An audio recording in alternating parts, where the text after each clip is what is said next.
मस्साजोग ते बीडपर्यंत काँग्रेसची आज आणि उद्या सद्भावना रॅली निघतेय। मस्साजोगमधून सद्भावना रॅलीला सुरुवात होणार आहे।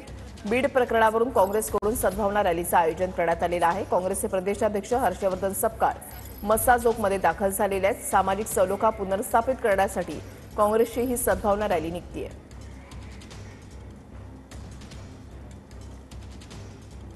हर्षवर्धन सपकाळ धनंजय देशमुख यांच्या भेटीसाठी पोहोचलेले आहेत। मस्साजोग ते बीड अशी सद्भावना रॅली जी आहे ती काँग्रेसकडून काढली जाते आणि काँग्रेसचे नेते पदाधिकारी या रॅलीमध्ये सहभागी होणार आहेत।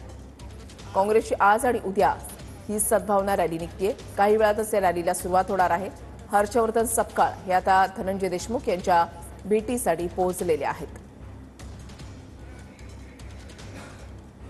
कृष्णा आंधळे हा आरोपी अजूनही फरार आहे। संतोष देशमुख यांच्या मारेकऱ्यांना फाशीची शिक्षा दिली जावी अशी मागणी सर्व स्तरातून केली जाते। देशमुख कुटुंबीय यासाठी आग्रही आहे आणि आता काँग्रेसकडून ही सद्भावना रॅलीचं आयोजन करण्यात आलेलं आहे। काँग्रेसची आज आणि उद्या सद्भावना रॅली निघतेय।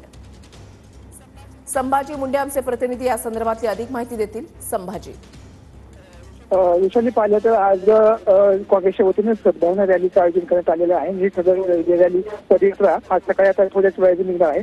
या ठिकाणी काँग्रेसचे प्रदेश अध्यक्ष हर्षवर्धन सपकाळ या ठिकाणी दाखल झालेले आहेत। तसेच रजनीताई पाटील असतील, तसेच काँग्रेसचे मोठ्या संख्येने पदाधिकारी या ठिकाणी दाखल झालेले आहेत। आता थोड्याच वेळामध्ये संतोष देशमुख यांच्या शेजारी वाहून ही पदयात्रा मस्साजोग ते बीड आज निघणार आहे आणि थोड्या वेळाची संपूर्ण तयारी करण्यात आलेली आहे। विशाली, धन्यवाद संभाजी दिलेल्या सविस्तर माहितीसाठी।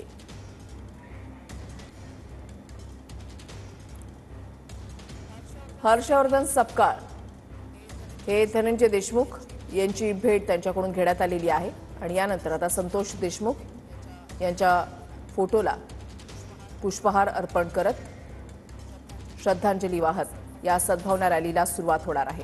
काँग्रेसचे नेते पदाधिकारी जे आहेत ते या रॅलीमध्ये सहभागी झालेले आहेत। मस्साजोग ते बीड अशी ही रॅली निघते। आज आणि उद्या ही रॅली जी आहे ती निघणार आहे।